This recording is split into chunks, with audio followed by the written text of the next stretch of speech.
Helmet Ashford. Good morning. Suprabhat. Welcome to BST Government Senior Secondary School. बिनवाड़ा के online classes में आपका हार्दिक स्वागत है। क्लास 12 है, चैप्टर नंबर 4 है, आय और रोजगार का निर्धारण।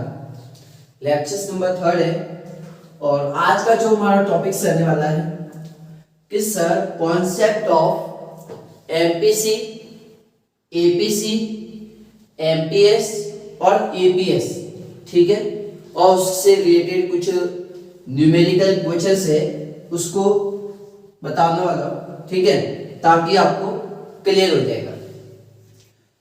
तो ज्यादा समय खराब नहीं करूंगा और तुरंत ही आपको टॉपिक्स पर चलना है, ठीक है, बिल्कुल सही। देखिएगा, इससे पहले प्रीवियस वीडियो के अंदर मैंने आपको बचत फलन के बारे में पढ़ाया था, ठीक है, और लेक्चर्स नंबर 1 के अंदर मैंने आपको उपभोग फलन के बारे में भी पढ़ाया था, ठीक है सर। अब देखना कि ये उपभोग प्रवृत्ति होती क्या है और बचत प्रवृत्ति क्या होती है उसके बारे में। ये टॉपिक्स आपको कल क्लियर होगा कि जब आपने पिछली वीडियो को अगर देखा है, वहां का अगर पूरा कॉन्सेप्ट अगर क्लियर किया है तो ये वीडियो आपको समझ में आएगी, अन्यथा नहीं आएगी, ठीक है। तो इस वीडियो को भी अच्छे से देखना है। अगर आपके पास में नोटबुक या पेन नहीं है तो इस वीडियो को मत देखना, ठीक है, क्योंकि इस वीडियो को अगर देख रहे हैं तो आपके हाथ में पेन और एक डायरी होना कंपल्सरी है, ठीक है, क्योंकि कुछ पॉइंट है जो मैं बोलने वाला हूं तो उसको नोट करना है, ठीक है, क्योंकि कई सारी ऐसी चीजें जो यहाँ पर मैं समझाने वाला हूं, इसीलिए। तो देखिएगा, आज का जो हमारा टॉपिक है कि सर उपभोग प्रवृत्ति क्या होती है और बचत प्रवृत्ति क्या होती है, ठीक है, क्योंकि फलन भी दो प्रकार के, एक तो उपभोग फलन है और एक है बचत फलन, ठीक है। अब ये सर उपभोग फलन के अंदर भी दो प्रकार के पहलू है। एक तो आपके होगा औसत उपभोग प्रवृत्ति और एक होगा आपके सीमांत उपभोग प्रवृत्ति। औसत उपभोग प्रवृत्ति मतलब एवरेज, जिसको हम शॉर्ट में कहेंगे एपीसी, और सीमांत उपभोग प्रवृत्ति को कहेंगे एमपीसी, ठीक है। उपभोग प्रवृत्ति की बात हो रही है तो उपभोग के अंदर दो कंडीशंस होती है, एक तो आपके होता है औसत, एक होता है आपके सीमांत, ठीक है, बिल्कुल सर। अब सबसे पहले देखो कि सर औसत उपभोग प्रवृत्ति क्या होती है, यानी कि एपीसी की बात कर रहे हैं। तो सर एपीसी क्या होता है? C अपॉन वाई, मतलब एपीसी कुल उपभोग और कुल आय के बीच का अनुपात होता है, ठीक है। कुल उपभोग और कुल आय के बीच का अनुपात मतलब कुल उपभोग के अंदर भाग दे दो किसका? कुल आय का, ठीक है। तो इससे क्या निकल जाएगा आपके एपीसी। समझ में आया? एपीसी कैसे निकाला जाता है? तो sir APC is equal C upon Y. कान खोल के सुनना, अगर एपीसी और एपीएस की बात होगी, एपीसी और एपीएस की बात होगी तब डेल्टा नहीं लगेगा, और जब आपके एमपीसी और एमपीएस की बात होगी तब डेल्टा लगेगा। क्लियर है? और ये मैंने आपको पिछली वीडियो के अंदर बताया था। समझ में आया? एपीसी क्या है? तो सर कुल उपभोग और कुल आय के बीच का अनुपात है, मतलब कुल उपभोग और ये कुल आय के बीच में, इन दोनों के बीच का क्या है? अनुपात है। समझ में आया? और ये उसका फॉर्मूला है। अब देखिएगा, एपीसी से संबंधित कुछ महत्वपूर्ण बिंदु है जो ध्यान में रखते हैं। पहला बिंदु तो कह रहे हैं कि भाई एपीसी का मूल्य एक हो सकता है, एपीसी की जो वैल्यू है वो एक भी हो सकती है। दूसरा पॉइंट कह रहा है कि एपीसी का मूल्य एक से अधिक भी हो सकता है, एक से ज्यादा भी हो सकता है, दो भी हो सकता है, तीन भी हो सकता है, 4, 5, 6 कोई भी हो सकता है, ठीक है। जरूरी नहीं है कि एक से कम या एक ही होना चाहिए, एक से ज्यादा भी हो सकता है। तीसरा पॉइंट कह रहा है कि एपीसी का मूल्य एक से कम भी हो सकता है, किंतु ऋणात्मक नहीं होगा, नेगेटिव नहीं होगा। एक से कम भी हो सकता है, 0.5, 0.3, 0.8, एक से कम भी हो सकता है, बट नेगेटिव नहीं होगा। समझ में आया? क्यों नहीं होगा? उसका रीजन ये होता है कि भाई आय कभी भी ऋणात्मक नहीं होती है, आय कभी भी ऋणात्मक नहीं होती है और उपभोग भी कभी ऋणात्मक नहीं होता है। जब आय और उपभोग ऋणात्मक नहीं होता तो एपीसी ऋणात्मक हो ही नहीं सकता। समझ में आया? एक हो सकता है, एक से कम हो सकता है और एक से ज्यादा हो सकता है, लेकिन माइनस में कभी नहीं होगा, नेगेटिव कभी नहीं होगा। क्या? एपीसी। ठीक है, देखो एक कैसे आएगा। जस्ट सपोज कि भाई आपकी इनकम भी कितनी है, 100 रुपए, और उपभोग भी कितना है, 100 है। जितनी इनकम उतना उपभोग। ठीक है, तो यहाँ पर एपीसी का मान कितना निकलेगा सर? 1। ठीक है, ये पहली कंडीशन। अब एक से ज्यादा हो सकता है, मैंने आपको बताया था कि भाई आपकी इनकम की थी मान लीजिएगा 50 और उपभोग उससे ज्यादा हो रहा था, तो ये भी हो सकता है। ठीक है, एक से अधिक भी हो सकता है। जस्ट सपोज मैं आपको बता देता हूं कि ये आपके है मान लीजिएगा 200 और ये है आपके जस्ट सपोज 100, तो यहां पर कितना निकल रहा है आपके? 2। देखो एक से ज्यादा भी हो सकता है एबीसी का मान। उसी प्रकार देख लो कि जस्ट सपोज एक से कम कैसे होगा कि ये 50 है और ये 100 है। ठीक है, तो यहाँ पर देखो एक से कम भी हो सकता है, एक से कम भी हो सकता है, एक से अधिक भी हो सकता है और एक भी हो सकता है, लेकिन माइनस कभी नहीं होगा, कभी भी नेगेटिव में नहीं आएगा। ये कान खोल के सुन लेना अच्छी तरीके से। ठीक है, ये मैंने आपको पहले बताया था कि अगर व्यक्ति के पास में आय नहीं होगी फिर भी वो व्यक्ति उपभोग करेगा ही करेगा। ठीक है, आय कभी भी ऋणात्मक नहीं होती है और न उपभोग ऋणात्मक होता है, बशर्ते ऋणात्मक हो सकती है, ये ध्यान रखना। ये मैंने आपको बताया भी था। ठीक है, अब आपको देखना है कि सर एमपीसी क्या होता है? सीमांत उपभोग की प्रवृत्ति, यानी कि सीमांत फलन के बारे में देखना है, सीमांत उपभोग फलन। ठीक है, एक बार आप इसको नोट कर दो डायरी में तुरंत प्रभाव से। तो चलेगा सेकंड आपके सीमांत उपभोग प्रवृत्ति, सीमांत उपभोग प्रवृत्ति मतलब एमपीसी। किसकी बात कर रहे हैं अब? ये एमपीसी की। समझ में आया? बिल्कुल सर, सीमांत उपभोग फलन। अब ये सर सीमांत उपभोग फलन क्या होता है? तो देखिएगा कुल उपभोग में होने वाला परिवर्तन, कुल उपभोग में होने वाला परिवर्तन तथा कुल आय में होने वाले परिवर्तन का अनुपात है। क्या कहा है? वापस सुनो। डेल्टा सी का मतलब है कुल उपभोग में होने वाला परिवर्तन तथा कुल आय में होने वाले परिवर्तन का अनुपात है कि भाई उपभोग में कितना चेंजिंग हो रहा है और इनकम में कितना चेंजिंग हो रहा है, इन दोनों के बीच का अनुपात है। समझ में आया? बिल्कुल सर, जैसे आपने एपीसी की डेफिनेशंस बनाई थी, एचटी एमपीसी की भी आपको डेफिनेशंस बनानी है। सर क्या? कि एमपीसी उपभोग में होने वाले परिवर्तन तथा आय में होने वाले परिवर्तन के बीच का अनुपात है। ठीक है, और ये उसका फॉर्मूला है कि भाई delta C upon delta Y.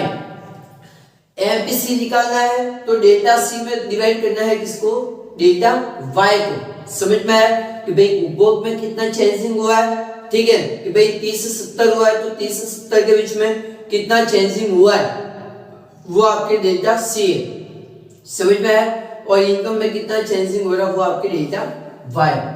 अब जैसे आपने एपीसी से संबंधित कुछ महत्वपूर्ण बिंदु मैंने आपको बताए थे, जस्ट एमपीसी के भी कुछ महत्वपूर्ण बिंदु है जो इसके अंदर भी 3 है, उसको भी अच्छे से क्लियर करो। ठीक है, देखो एमपीसी से संबंधित कुछ महत्वपूर्ण बिंदु।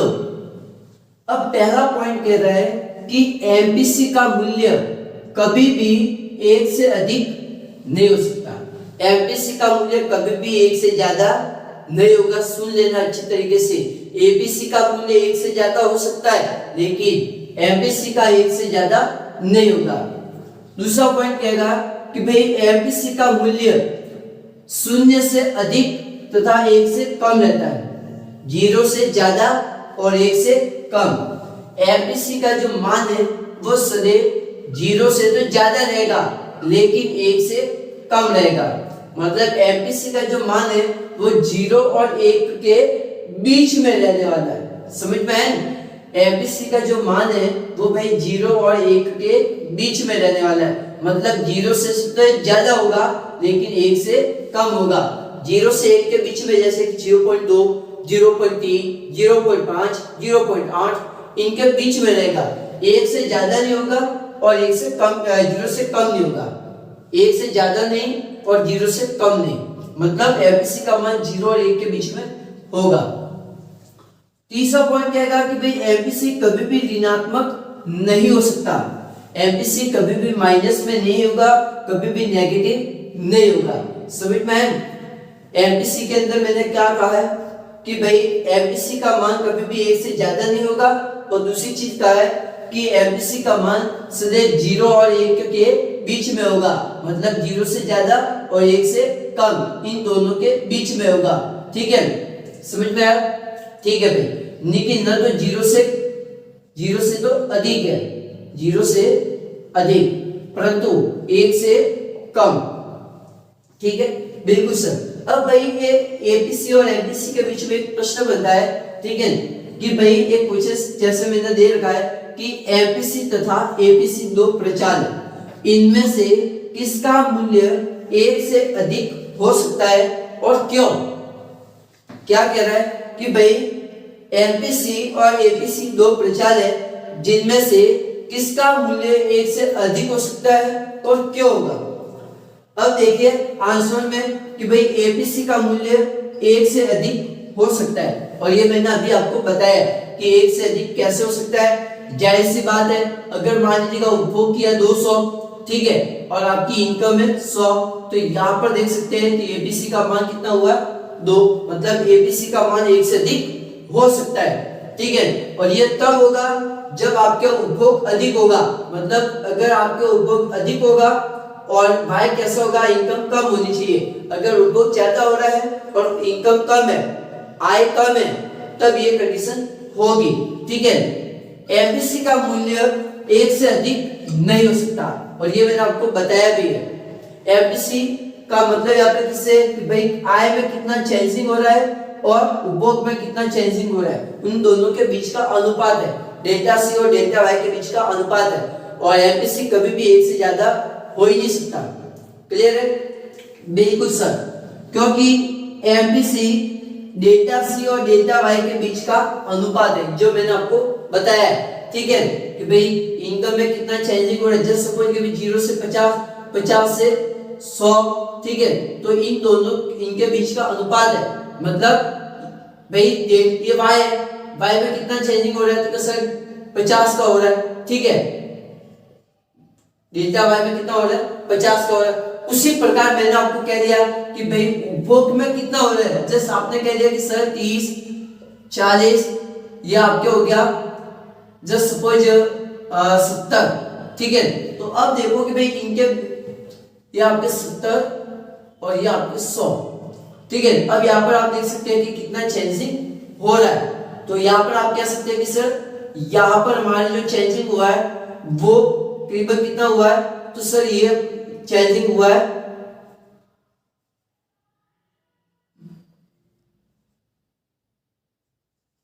यहाँ पे चेंजिंग आपके हो रहा है 30 का। ठीक है, तो आप कहोगे कि सर डेल्टा सी कितना है, तो सर डेल्टा सी के 30 है। ठीक है, अब आप 30 में 50 का भाग दो तो यहाँ पर आपका कितना वैल्यू इनपुट हो रहा है आप खुद ही देख सकते हैं, 1 से कम होगा। तो यही बात मैं कह रहा हूं कि एमपीसी का मान 1 से कम और 0 से अधिक होगा।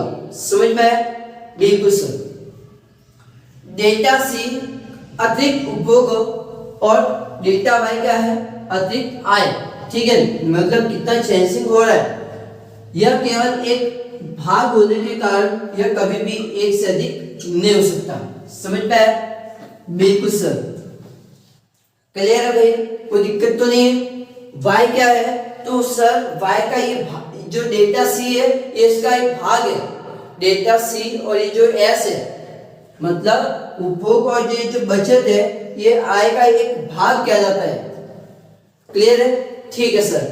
तो अभी आपने उपभोग प्रवृत्ति के अंदर दो प्रकार की कंडीशन देखी है, एपीसी और एमपीसी। अब आपको देखनी है कि सर बचत प्रवृत्ति क्या होती है। बचत प्रवृत्ति के अंदर भी दो कंडीशंस होगी, एमपीएस और एपीएस, एमपीएस और एपीएस। ठीक है, तो ये यहां तक का मैंने आपको क्लियर आपको अच्छे से बता दिया है। जो आपके बहुत ही इंपॉर्टेंट चीज थी जो मैंने आपको बता दी कि भाई इनको अच्छे से ध्यान रखना है, क्योंकि ये बिंदु अगर आपने दिमाग में नहीं रखे तो आप भाई गलती करोगे।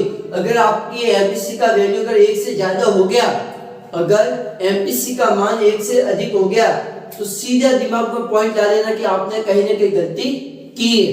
अगर एमपीसी का मान अगर 1 से ज्यादा हो रहा है मतलब आपने ऑफ कोर्स कहीं ना कहीं मिस्टेक की होगी।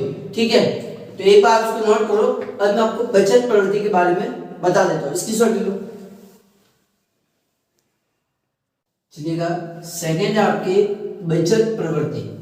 ठीक है, अब ये सब बचत प्रवृत्ति के अंदर आपके दो कंडीशंस है, एक तो है औसत बचत प्रवृत्ति और दूसरी है आपके सीमांत बचत प्रवृत्ति, यानी कि एपीएस और एमपीएस। ठीक है, बिल्कुल सर।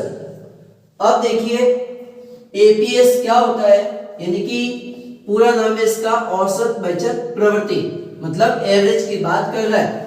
अब ये सब एपीएस होता क्या है, तो ध्यान रखना, एपीएस कुल बचत और कुल आय के बीच का अनुपात है। मतलब कुल बचत और कुल व्यय इन दोनों के बीच का रेशियो है, इन दोनों के बीच का एक डिवाइडेशन है। ठीक है, कि भाई कुल बचत के अंदर आप भाग दे दो किसका, कुल आय का, तो इससे क्या निकल जाएगी आपके एपीएस। क्लियर है, कोई दिक्कत नहीं है? बिल्कुल सर।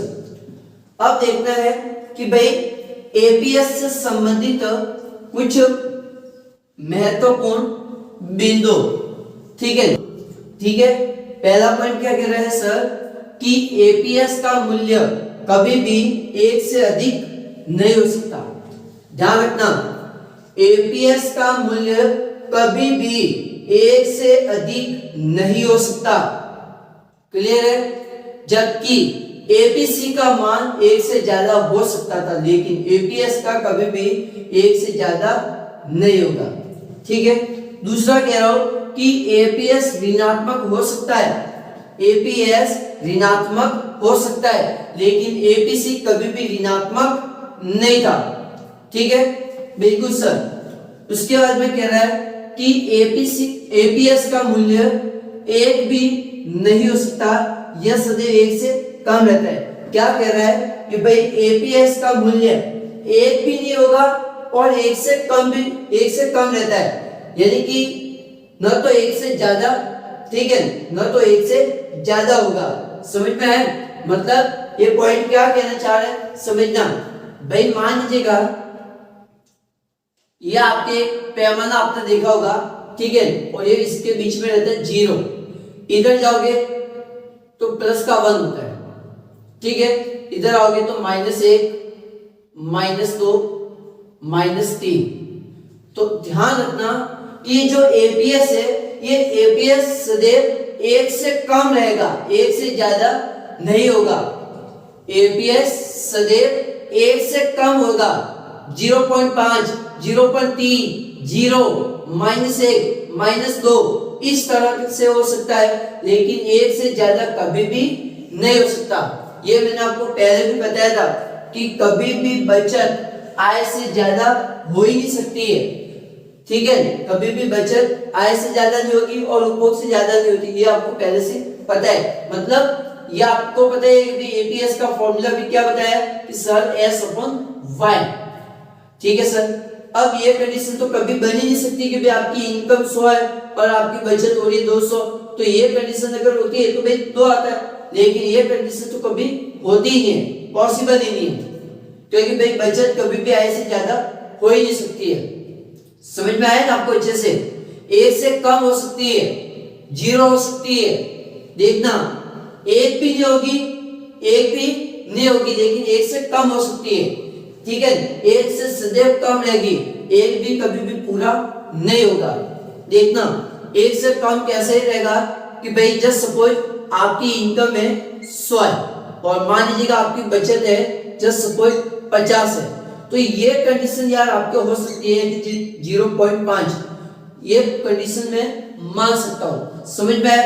उसी प्रकार से कि भाई माइनस में कैसे जाएगा, तो आपको मैंने बताया था कि भाई मान लीजिएगा y बराबर 0 है, प्रारंभ में आपके पास में इनकम नहीं थी और उपभोग का मान लीजिएगा 20, तो ऐसी कंडीशन में आपने s निकाला था, तो s क्या होगा सर माइनस का 20 था, 0 माइनस 20, तो यहाँ पर आपके s कितना आ रहा था सर माइनस का 20। तो यही बात मैंने यहाँ पर कहा है कि एपीएस ऋणात्मक हो सकता है, एक से कम होगा, एक कभी नहीं होगा और न एक से ज्यादा होगा, ठीक है। एपीएस कभी भी एक से अधिक नहीं होगा, ठीक है, एक से अधिक नहीं होगा और न कभी एक होगा, क्योंकि आप अपनी इनकम का कुछ पार्ट आप यूज करोगे। ऐसा नहीं है कि एक 10,000 रुपए इनकम है और 10,000 रुपए में पूरी बचत कर रहा हो तो भाई तू खाएगा पिएगा क्या, वो भी तो ध्यान में रखना है ना आपको। इसीलिए मैंने कहा है कि एपीएस कभी भी एक से अधिक नहीं होगा और न कभी एक होगा, समझ में आया। बिल्कुल सर, ये कंडीशंस आपको अच्छे से क्लियर करनी है। अब आपको देखना है कि भाई एमपीएस कैसे फाइंड आउट किया जाता है, मतलब सीमांत बचत की प्रवृत्ति, सीमांत बचत की प्रवृत्ति के बारे में आपको अच्छे से क्लियर करना है। तो एक बात इसको नोट करो, जैसे इसके अंदर 3 पॉइंट है उसी तरह एमपीएस के अंदर भी 3 पॉइंट बिंदु है, ठीक है, उसको ध्यान रखना है। एक बार इसका स्क्रीनशॉट ले लो। तो देखो सीमांत बचत प्रवृत्ति, सेकंड आपकी क्या है सीमांत बचत प्रवृत्ति मतलब एमपीएस, ठीक है। अब देखना सीमांत बचत प्रवृत्ति क्या है सर, तो भाई एमपीएस बचत में होने वाले परिवर्तन और आय में होने वाले परिवर्तन के बीच का अनुपात है कि भाई आय में कितना परिवर्तन हो रहा है और बचत में कितना परिवर्तन हो रहा है, इन दोनों के बीच का अनुपात है, ठीक है। एमपीएस निकालने का सूत्र है कि delta S upon delta Y, delta S upon delta Y, ठीक है सर। अब एमपीएस से रिलेटेड भी कुछ महत्वपूर्ण बिंदु है, उनको ध्यान में रखो। पहला पॉइंट कह रहा है कि एमपीएस का मूल्य कभी भी एक से ज्यादा नहीं हो सकता, ठीक है, ठीक है। दूसरा कि एमपीएस ऋणात्मक भी नहीं हो सकता और तीसरा कह रहा है कि एमपीएस का मूल्य 0 और 1 के बीच रहता है। मतलब ये क्या कह रहा है भाई, ये एक पैमाना है, ठीक है। देखो ये आपके 0 है, ये आपके 0 है, ये आपके प्लस का 1 है, तो ध्यान रखना एमपीएस का मान सदैव 0 और 1 इन दोनों के बीच में रहने वाला है, इन दोनों बिंदुओं के बीच में, मतलब 0 और 1 के बीच में, न तो 1 से ज्यादा होगा और न 0 से कम होगा, ठीक है। मतलब 0 और 1 के बीच में 0.1, 0.2, 0.5, 0.7 इस तरीके से, ठीक है, बिल्कुल सर।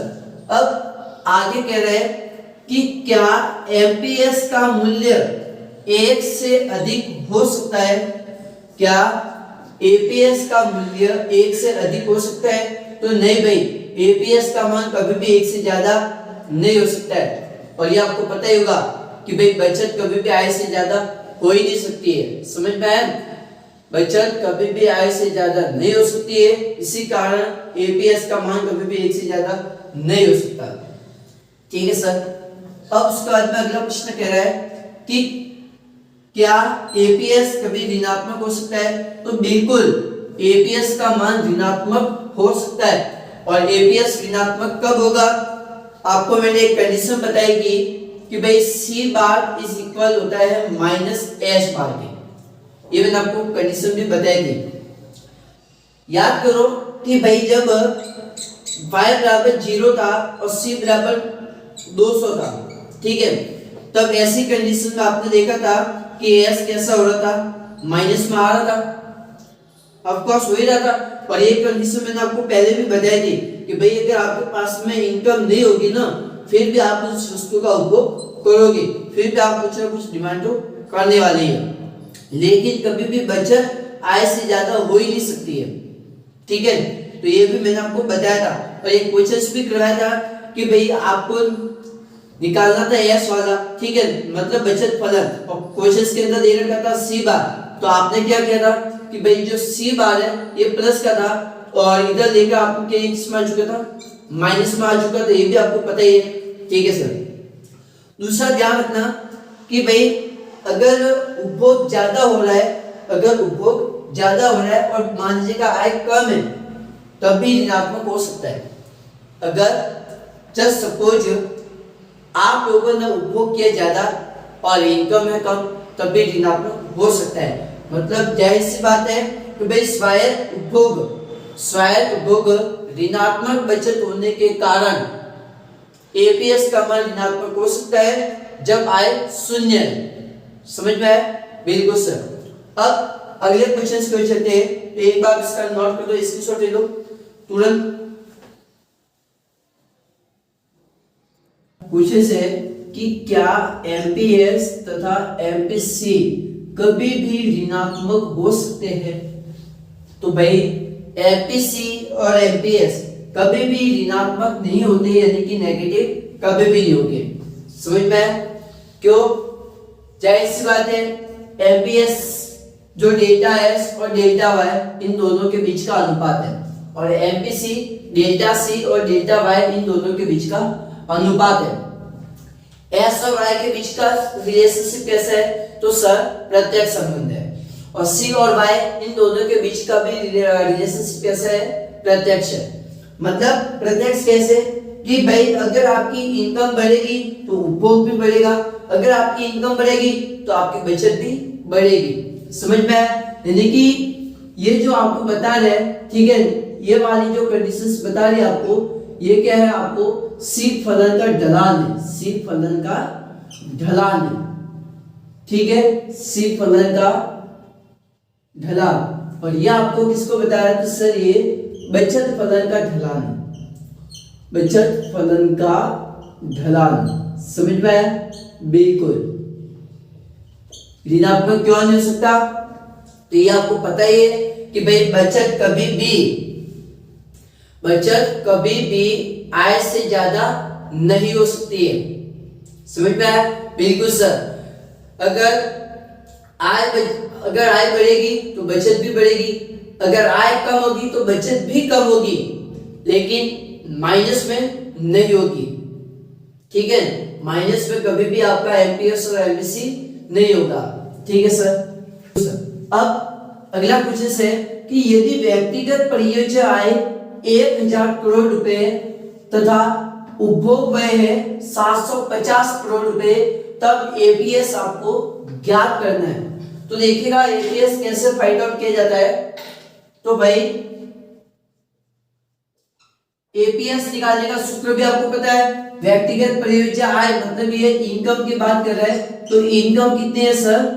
1000 करोड़ रुपए, ठीक है, और उपभोग है मतलब सी आपको दे रखा है 750 करोड़ रुपए, ठीक है। एपीएस का सूत्र क्या है? तो sir APS is equal S upon Y, ठीक है। अब देखिए आपको इस क्वेश्चन के अंदर वाई तो दे रखा है 1000 रुपीज, लेकिन यहाँ पर अब आपके पास में एस नहीं है और एस आपको निकालना है, तो एस निकाल सकते हैं। हमारे पास में सी दे रखा है और वाई भी दे रखा है, तो एस निकाल देते हैं सर, वाई माइनस सी कर दो, तो देखो 1000 माइनस करो सर क्या 750 करोड़ रुपए, ठीक है। तो ये आपके बचत कितनी हो रही है? 250। बचत कितनी हो रही है? 150 250, ठीक है। अब इसको आप सॉल्व कर दो, ठीक है। अब इसको आप सॉल्व कर सकते हैं, तो देख लो आपके कितना होगा सर 0.25। एपीएस कितना निकल रहा है सर? 0.25। समझ में आया? ये आपके एपीएस का मान निकल चुका है, क्लियर है? ठीक है। कैसे निकाला है? एस निकालने का सूत्र ये आपको पता ही है कि भाई आपको पोजीशंस पता ही है, y is equal c plus S, ठीक है। एस निकालना है एस को उधर भेज दो, पक्षांतर कर दो, उसके बाद में प्लस है वो माइनस में आ जाएगा। ठीक है सर। अब एक क्वेश्चन और मैं आपको बता देता हूँ, ठीक है, वेरीफाई करने वाला, सत्यापित करने वाला, ठीक है, कि भाई MPC plus MPS is equal 1 है और APC plus APS is equal 1 है, तो इसको आप कैसे सत्यापित कर सकते हैं उसके बारे में। ठीक है, तो एग्जाम में क्वेश्चन इस तरह से भी आ सकता है। ठीक है, तो एक बार आप इसको नोट करो अच्छे से। तो देखिएगा, अब आपको प्रूफ करना है कि APC plus APS is equal 1 और दूसरा आपको प्रूफ करना है कि MPC plus MPS is equal 1। ठीक है, बिल्कुल सर। अब देखिए, सबसे पहले तो हम प्रूफ करके दिखाएंगे कि एपीसी प्लस एपीएस बराबर होता है 1 के।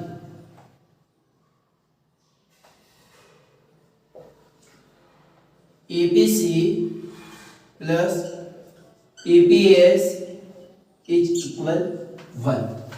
ठीक है सर। अब देखिए, एपीसी का फॉर्मूला क्या होता है सर? C upon Y. ठीक है, और एपीएस का फॉर्मूला होता है S अपॉन वाई। ठीक है सर। अब देखो भाई,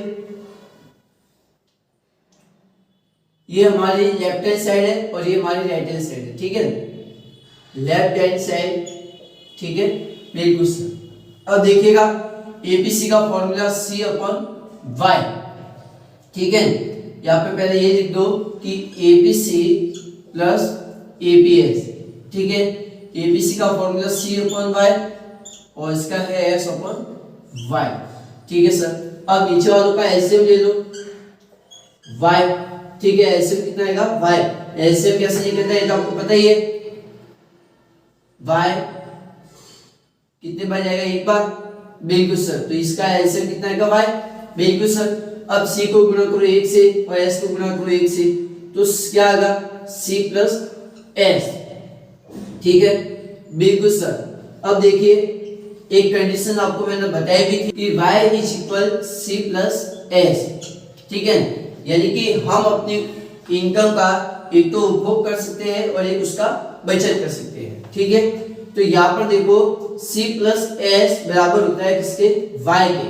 तो यहाँ पर मैं क्या लिख सकता हूँ? C प्लस S बराबर y और अपन y से y काट दो, कितना होता है? 1। और यही तो आपको प्रूफ करना था कि अतः APC plus APS is equal 1 होता है। ठीक है, ये आपको पता ही था। बिल्कुल सर। अब देखिएगा, सेकंड भी आपको प्रूफ करना है कि MPC plus MPS is equal 1। MPC plus MPS is equal 1। अब देखिए, इसको भी हम प्रूफ करके दिखाते हैं। एमपीसी का फॉर्मूला है delta C upon delta Y और एमपीएस का फॉर्मूला होता है delta S upon delta Y. Left hand side और right hand side. Left hand side MPC plus MPS. MPC का formula delta C upon delta Y plus delta S upon delta Y. ठीक है, बिल्कुल sir. अब देखो, नीचे वाला का एलसीएम ले लो, जैसा आपने ऊपर किया वैसे का वैसा यहां पर भी करना है। तो सर डेल्टा वाई, अब डेल्टा सी को मल्टीप्लाई करो 1 से, तो delta C plus delta S. अब देखिएगा, मैंने आपको एक कंडीशन भी बताई थी कि भाई जब y is equal c plus s होता है तो भाई delta y is equal delta c plus delta s भी तो होता है। Delta c plus delta s बराबर होता है किसके? डेल्टा y के। जब ये कंडीशन अप्लाई हो सकती है तो ये भी तो हो रही है भाई। जब c प्लस s बराबर हो रहा है y के, तो delta c plus delta s बराबर भी तो होगा डेल्टा y के। ठीक है, तो यहां पर हम लिख सकते हैं कि delta c plus delta s is equal किसके होता है? डेल्टा y के अपॉन डेल्टा y। इसको काटो 1 से, ठीक है। और ये आपके यहाँ पर प्रूफ हो चुका है कि भाई अतः MPC plus MPS is equal 1 होता है। और ये आपको प्रूफ करना था कि भाई एमपीसी प्लस एमपीएस बराबर है किसके, 1 के। तो 1 के बराबर कैसे था, जो हमने बता दिया। समझ में आया कि नहीं आया? बिल्कुल सर। तो आज के इस लेक्चर के अंदर मैंने आपको कुछ इंपॉर्टेंट चीजें बताई है जो एग्जाम के अंदर इस तरह से प्रश्न आ सकता है न्यूमेरिकल क्वेश्चंस के रूप में भी, ठीक है। अगर आपके पास में समय नहीं है तो आप वीडियो को आसानी से देखो, आराम से देखो, लेकिन देखना पूरा, क्योंकि बहुत अच्छे से मैंने और आसानी से बताया, कॉन्सेप्ट क्लियर करवा के, ठीक है। क्योंकि हर एक चीज के अंदर आपको 3-3 पॉइंट ध्यान रखना है, एपीसी, एपीएस, एमपीसी, एमपीएस, ठीक है।